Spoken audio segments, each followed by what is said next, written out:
Chingyaleikai Fulertal leiba Ashangbam Honda Show Room da October amadi November tha anisigi manungda gari leiba mioisinggi oina lucky draw touragani.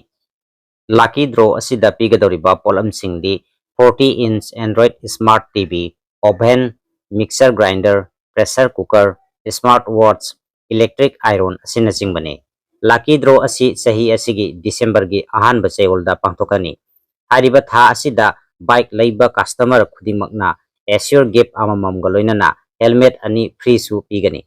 Aduga tha asigi October 18 numit asida bike leiba customer singdana silver coin amamam Dhanteras oina pigani.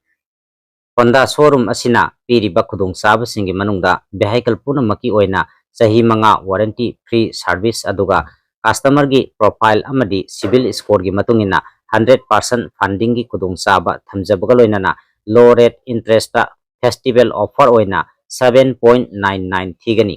Loinana gari exchange tawbagi khudingmakna su pigani. Gari exchange tawba customer singda gari gi matungina lupa lising manga fawba exchange bonus, exchange gift amasung sahi tara fawba warranty pigani.